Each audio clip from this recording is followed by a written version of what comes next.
Hey guys, I want to tell you a story about when I was younger. When I was a kid, I used to hate, dislike, and do everything I could to get out of eating my vegetables. In fact, I was the one well known in the family for hiding green beans under the potato skins or scooping off a plate onto a sibling's plate while the parents weren't looking, while they weren't around. But I got caught many times and forced to sit at the table until I finished my vegetables. But the thing is, your taste buds change, fortunately, and Mom was also good about working in many different ways to try and get me to try new recipes or green beans with bacon or some types of varieties to add flavoring, seasoning, spices so that I would eat them and enjoy them, or at least eat them, right? Now, vegetables, why are they important for us? Most of us know they're good to complete a whole balanced diet, but we need them for many other reasons too, and mostly for the vitamins and minerals that are inside them, the phytonutrients, and to boost your immune system so that you can fight off colds, stay healthier. If you just keep eating protein and that's all you eat, you don't get enough vegetables, or you have sugar and fruits and no vegetables, you're missing a lot. You're not going to feel as good. And it's just something, we used to be hunters and gatherers, and a majority of our food was vegetable based or plant based. So we've just gotten so far away from that because of all the food advances in the food industry that we have. So we need to remember our roots and what it's going to do, what it does for your body. But fortunately, I can say I have made tremendous progress with the vegetables that I eat.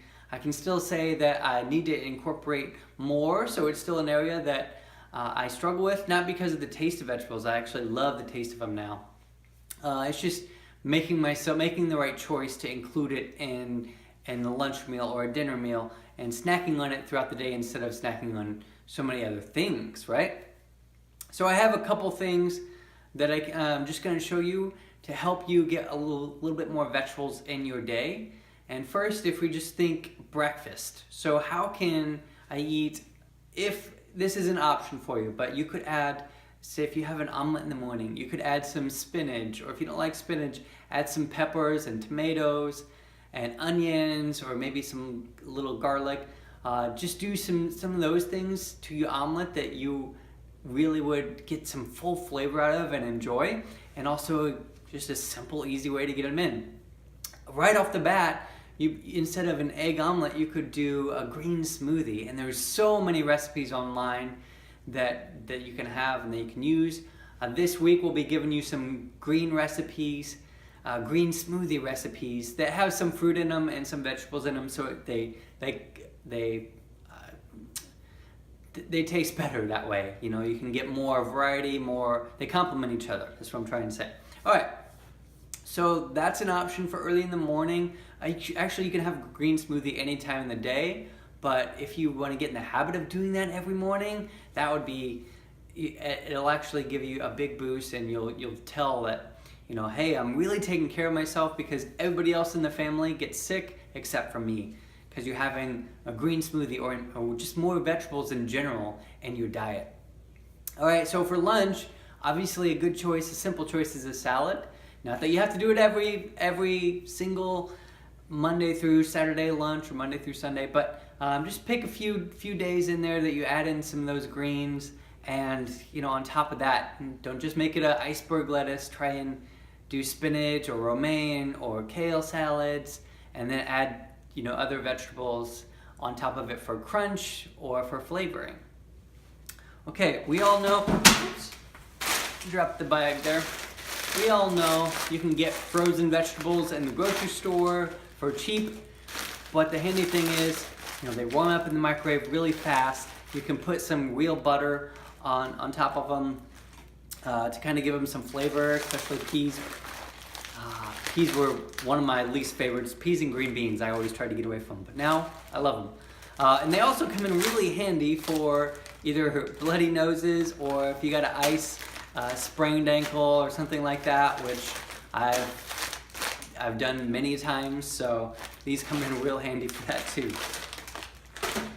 Now, maybe you've seen this, maybe not, but these are fresh, these are not frozen, and they're pre-cut, pre-chopped, which is fantastic because when we do our meal prep at home on the weekends, we just get several of those bags and pour them all into a big bowl, add our olive oil on top of it, and our veggie seasoning. This is our favorite guy.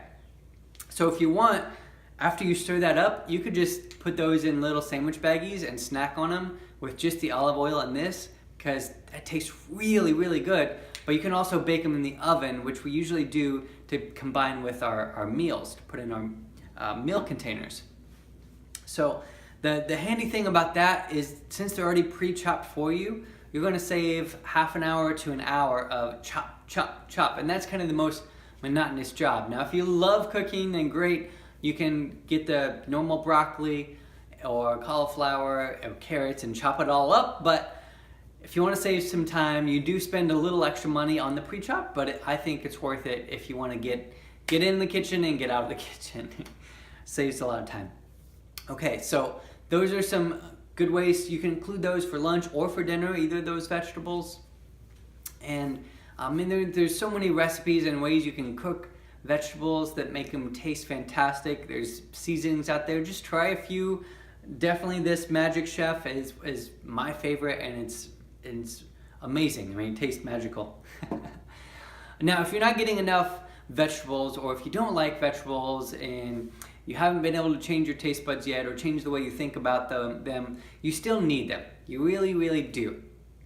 For optimal health, to live longer, to keep your body functioning, fight off colds, flus, all that stuff. So if you can't get it through vegetables, or if you don't have time, or whatever you're telling yourself, then try a green supplement. You can do it in pill form, you can do it in powder form. This is our go-to, and it's 7.2 greens. And the cool thing about this, you just put 1 or 2 scoops in a glass of water, stir it up, and it tastes like a minty fresh tea, which is really, again, refreshing.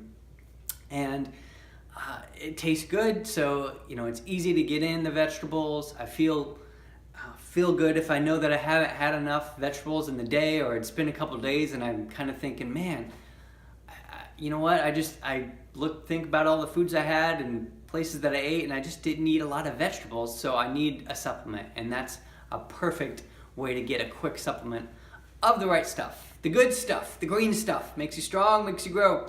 Okay, I think that about sums it up, but just include more in your day. Try and get it for at least, here's the thing, try and get 4 servings or 5 servings a day. Okay, I know that's a lot, and a servings would generally be a cup of vegetables. So if you're not getting 4 to 5, add some type of a supplement to it or start working up towards it. Remember, you have a whole week to incorporate this, so you can try and jump right into your first day, or you can just gradually add a vegetable per meal and work your way up. Remember, take it simple, take it easy. Just a matter of making the right choices in the long run. That's what we're doing, taking care of you, your health, and your happiness. We'll see you next week.